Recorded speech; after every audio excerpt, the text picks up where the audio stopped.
Hello, Chicago.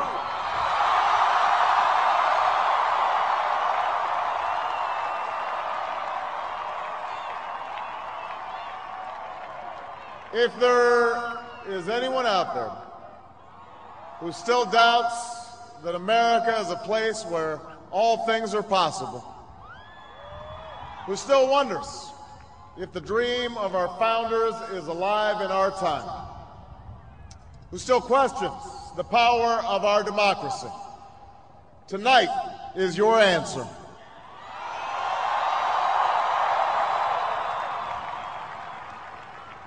It's the answer told by lines that stretched around schools and churches in numbers this nation has never seen, by people who waited 3 hours and 4 hours, many for the first time in their lives, because they believed that this time must be different, that their voices could be that difference. It's the answer spoken by young and old, rich and poor, Democrat and Republican, black, white, Hispanic, Asian, Native American, gay, straight, disabled and not disabled, Americans who sent a message to the world that we have never been just a collection of individuals or a collection of red states and blue states. We are and always will be the United States of America.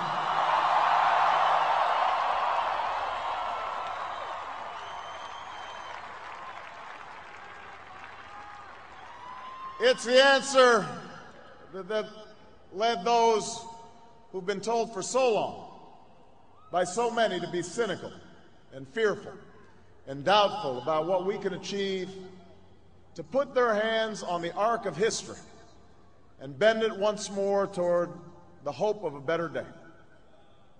It's been a long time coming, but tonight, because of what we did on this day, in this election, at this defining moment, change has come to America.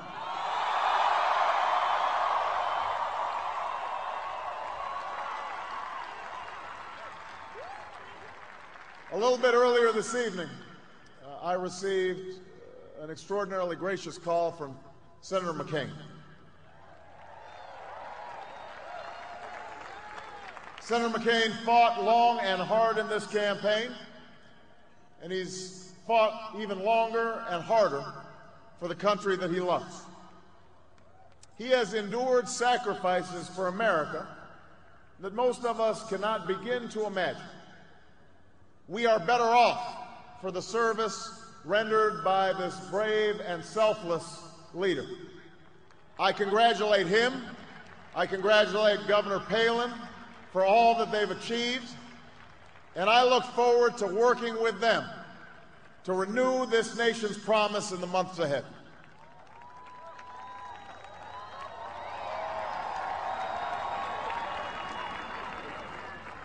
I want to thank my partner in this journey, a man who campaigned from his heart and spoke for the men and women he grew up with on the streets of Scranton and rode with on the train home to Delaware, the Vice President-elect of the United States, Joe Biden.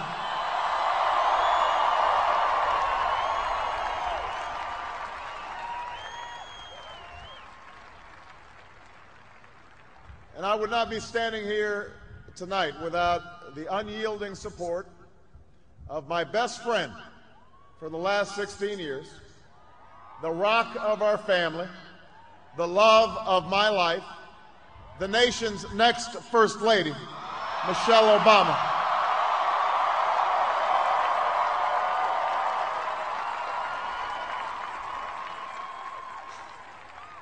Sasha and Malia, I love you both more than you can imagine, and you have earned the new puppy that's coming with us to the White House.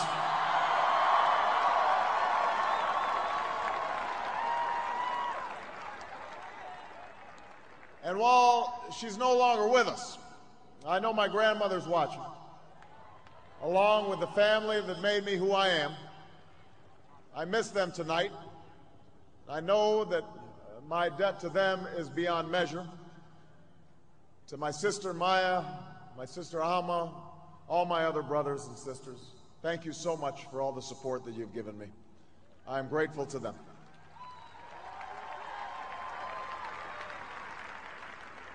To my campaign manager, David Plouffe,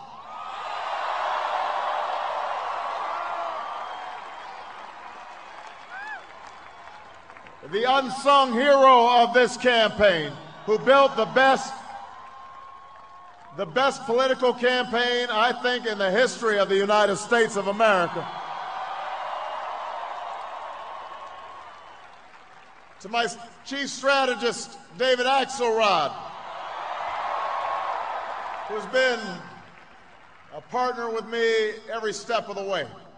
To the best campaign team ever assembled in the history of politics, you made this happen, and I am forever grateful for what you've sacrificed to get it done. But above all, I will never forget who this victory truly belongs to. It belongs to you. It belongs to you. I was never the likeliest candidate for this office. We didn't start with much money or many endorsements. Our campaign was not hatched in the halls of Washington. It began in the backyards of Des Moines, in the living rooms of Concord, and the front porches of Charleston. It was built by working men and women who dug into what little savings they had to give $5 and $10 and $20 to the cause. It grew strength from the young people who rejected the myth of their generation's apathy, who left their homes and their families for jobs that offered little pay and less sleep. It drew strength from the not-so-young people who braved the bitter cold and scorching heat to knock on doors of perfect strangers, and from the millions of Americans who volunteered and organized and proved that more than 2 centuries later, a government of the people, by the people, and for the people has not perished from the earth. This is your victory.